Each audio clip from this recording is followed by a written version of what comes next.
আসসালামু আলাইকুম ওয়া রাহমাতুল্লাহি ওয়া বারাকাতুহু। প্রিয় দর্শক, সময়ের আলোর রমজান প্রতিদিন আয়োজনে আপনাদেরকে স্বাগত জানাই। আমি আমিন ইকবাল। দর্শক, রমজান প্রতিদিন আয়োজনে আমরা একটি গুরুত্বপূর্ণ বিষয় নিয়ে কথা বলবার চেষ্টা করে থাকি। আজ যে বিষয়টি নিয়ে কথা বলতে চাই, শুনতে চাই এবং শোনাতে চাই তা হচ্ছে কর্মজীবী মানুষ কিভাবে তাদের রমজান কাটাবে। এ বিষয়ে কথা বলবার জন্য আমাদের সঙ্গে যুক্ত আছেন বিশিষ্ট ইসলামী চিন্তাবিদ, লেখক, গবেষক, আলেম এবং টঙ্গী আন-নূর জামে মসজিদের সম্মানিত খতিব মাওলানা আলী হাসান তৈয়ব। একজন কর্মজীবী মানুষ কিভাবে তার রমজানটা কাটাবে, বিশেষ করে নারী এবং পুরুষ উভয় শ্রেণীকে যদি আমরা বলতে চাই। রমজান এসেছে, আমাদের চারপাশে রমজানের ছায়া এবং আলো পড়েছে, মানুষ ইফতার করছে, সাহারি খাচ্ছে, রমজান কেন্দ্রিক একটা সুন্দর সুবাসিত একটা আবহ তৈরি হয়েছে। কিন্তু কর্মজীবী মানুষ যারা খুবই কর্মব্যস্ত থাকেন, তাদের জীবনে রমজানের রং সেভাবে আসলে লাগে না। আমরা দেখি যে যারা অবসর মানুষ আছেন, যারা অত কর্মব্যস্ততা নেই, সংসারের ঘানি অতটা টানতে হয় না, তারা কিন্তু মন ভরে ইবাদত করতে পারেন। মসজিদে তারাবি পড়েন, মসজিদে বসে বসে কোরআন তেলাওয়াত করছেন। কিন্তু যারা কর্মব্যস্ত মানুষ, সকাল থেকে সন্ধ্যা পর্যন্ত যাদের ইদুর দৌড়ের জীবন, এই মানুষগুলো আসলেই একদিক থেকে নিজেদেরকে অভাগা বোধ করেন। তো তাদের জন্য এই টপিকটা খুবই চমৎকার একটি টপিক। আসলে আল্লাহ সুবহানাহু ওয়া তাআলা কাউকে বঞ্চিত করেননি, সবার জন্য সুযোগ দিয়েছেন। রমজানের অনেক জান্নাতে যাওয়ার পথ আছে, যেমন দান, যেমন জিহাদ, যেমন তেলাওয়াত, যেমন নামাজ, যেমন তাহাজ্জুদ, অনেক সওয়াবের রাস্তা আছে। তো জিকির এমন একটা আমল, এটা হলো সবচেয়ে সহজ আমল এবং সবার জন্য যে কোনো মুহূর্তে করার মতো আমল। তো যারা কর্মজীবী মানুষ আছেন, তারা একটু জিকিরের পরিমাণ যদি বাড়িয়ে দেন, তারা বাইরের যে সময়টা এটা অনেকটাই রিকভার করে ফেলবেন, যে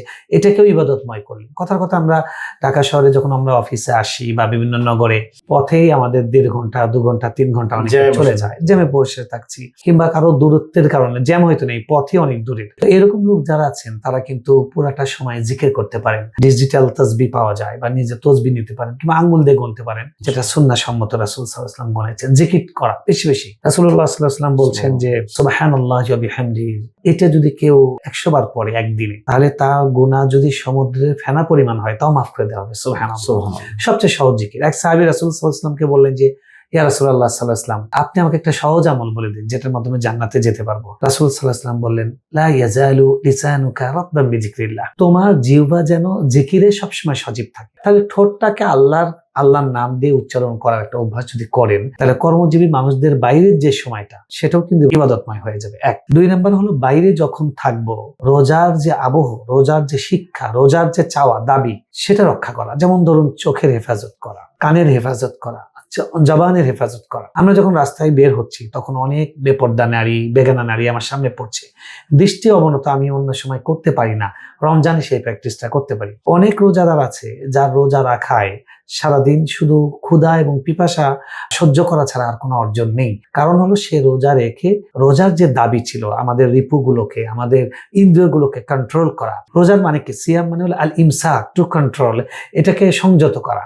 এখন চোখকে সংযত করা হারাম জিনিস থেকে, কানকে সংযত করা। আপনি গাড়িতে উঠেই হেডফোন আপনার অভ্যাস, আপনি গান শোনেন, গান শুনতে শুনতে যাচ্ছেন না, রোজা রেখে সেটা আপনি করতে পারেন না। আপনি রোজাদার, আপনি কোরআন তেলাওয়াত শোনেন, আপনি কোন আলেমের আলোচনা শোনেন, তাহলে এটাও ইবাদতময় হয়ে গেল।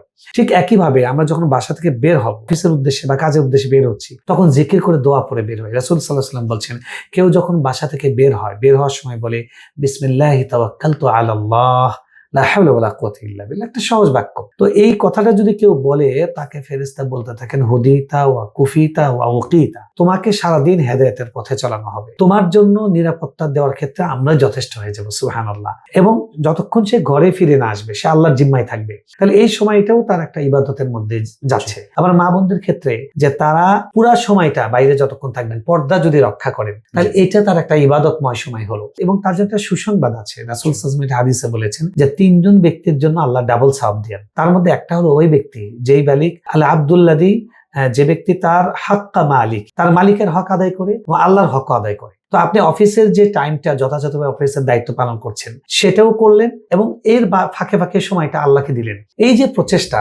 এটার কারণে আল্লাহ সুবহানাহু ওয়া তাআলা অল্প সময় হলেও আপনাকে ডাবল দিবে। এই জন্য কর্মজীবী মানুষের জন্য সবচেয়ে আগে যেটা দরকার, আমার সিরিয়াস সদিচ্ছা, যে আমি সময়টা আল্লাহকে কিছু দিতে চাই। 2 নম্বর হলো সময়টাকে লুফে নাও। যতটুকু সময় পাচ্ছি, ততটুকু সময় আমি কাজের মধ্যে, জিকিরের মধ্যে, তেলাওয়াতের মধ্যে, কিংবা ভালো কোনো আলেমের আলোচনা শোনার মধ্যে কাজে লাগানো। 3 নম্বর হলো যে জামাতের সাথে নামাজগুলো পড়া। অফিসে থাকলেও কিন্তু নামাজের ব্যাপারে আমাদের কঠোরতা নেই, কেউ বাধা কেউ দেওয়ার বাধা কথা দিচ্ছেন না। তো অন্ততপক্ষে অফিসে থাকলেও দুজন মিলে হলেও যেন আমরা জামাতের সাথে পড়ি, জি। তাহলে 27 গুণ সওয়াব পাওয়া যাচ্ছে। আর হলো এই যে ইন্দ্রিয়গুলোকে কন্ট্রোল করা, এই কাজগুলো যদি আমরা করতে পারি, তো যতই ব্যস্ত থাকি তাও কিন্তু সারাদিন একজন রোজাদারের অনেক পুঁজি অনেকগুলো ইবাদত কামাই করা হচ্ছে। হয়ে যাবে। প্রিয় দর্শক, আমরা শুনছিলাম যে কর্মজীবী মানুষজন কিভাবে তার রমজানকে যথাযথভাবে কাজে লাগাবে। শাইখের আলোচনা শুনে যদি আমরা এইভাবে নিজেদেরকে সাজাতে পারি, রমজানটাকে কাটাতে পারি, তাহলে নিঃসন্দেহে আমাদের আমলনামা ভারী হবে এবং আমরা ইনশাআল্লাহ অনেক সওয়াবের ভাগীদার হব। ভালো থাকবেন। আসসালামু আলাইকুম ওয়া রাহমাতুল্লাহি ওয়া বারাকাতুহু।